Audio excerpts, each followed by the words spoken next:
Respawn has been knocking it out of the park with the new Apex Voidwalker event and lore expansion. We have an updated map, new earnable event rewards, more affordable cosmetics, and a limited time mode that's only shotguns and sniper rifles.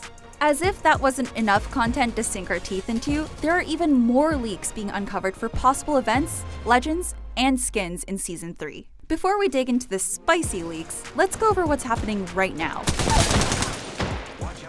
There's a new Voidwalker event that focuses on Wraith's backstory. Respawn released an animated short on Wraith before the game update that revealed more lore about the Apex games and how it ties into the Titanfall universe after the Frontier War of the first two games. There's a new town takeover themed after Wraith's portals that leads to the laboratory where she was experimented on. The Voidwalker event also includes earnable cosmetic items through specific challenges and additional direct buy cosmetics that start at $5. There's a double XP and Win XP weekend going from September 6th to the 9th that will count towards account and battle pass progressions. In addition to all of the new content, there's a limited time mode called Armed and Dangerous, which features only sniper rifles and shotguns, where the Kraber and Mastiffs are only airdropped late game and only 1 or 2 per game will appear at all. In this mode, there was reduced loot, plus armor and helmets have been limited to only spawning at level 1. Following this special event update, Wattson has been given a slight nerf. She will now only have 1 active interceptor pylon at a time, and the damage she will take has been increased by 5%.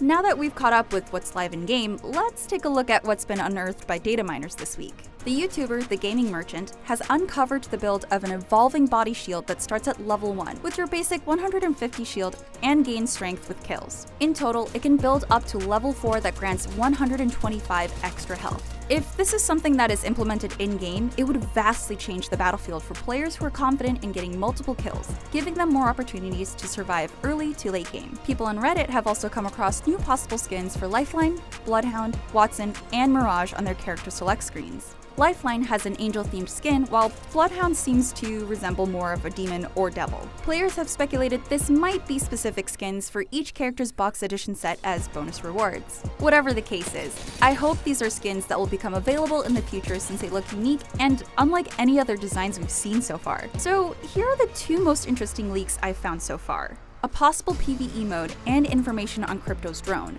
In my previous video, I went over the image leak of Crypto at a GameStop conference. There was a drone flying over his shoulder in this picture, and a Reddit user named MiniGuyW was able to extract a video demonstrating this drone's motions through data mining and showed it off in Blender. The YouTuber That One Mining Guy also backed up the claims of this being Crypto's drone by uncovering his abilities that are focused on drone usage.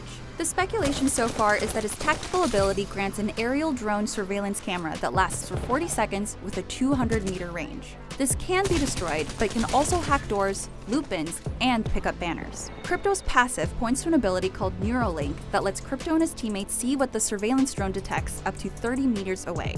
His ultimate ability is a weapon drone EMP that sends an EMP blast from the drone, dealing shield damage, slowing enemies, and disabling all traps. The data mined evidence seems to be pretty solid, but this is all still speculation on Crypto's final build. From what That One Mining Guy was able to uncover about the PvE mode, this will be separate from the Battle Royale, revolving around 10 missions and completing objectives to achieve bigger goals. Missions work around fighting off enemies, opening cages, and defending an area until Repulsor is online.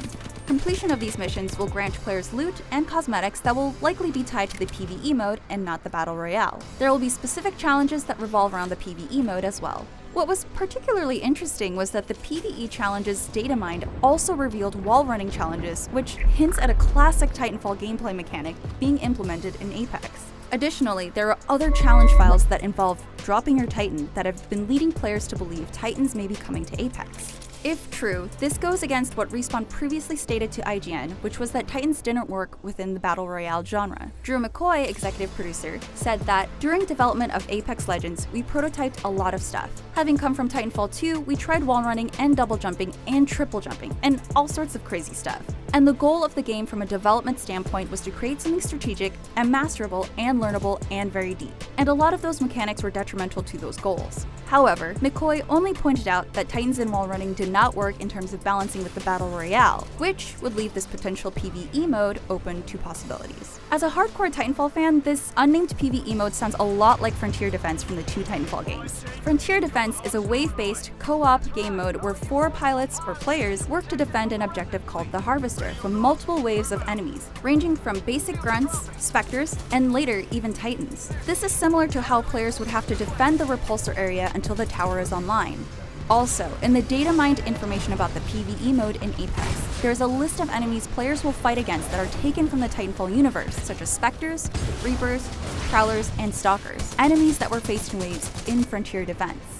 While a PvE mode wouldn't be the craziest thing to implement in Apex, it's definitely interesting to think about since Fortnite started out as a PvE game originally, then pivoted to include a Battle Royale mode. However, for me personally, if I wanted to play a PvE mode, I would just load up a game of Titanfall 2's Frontier Defense.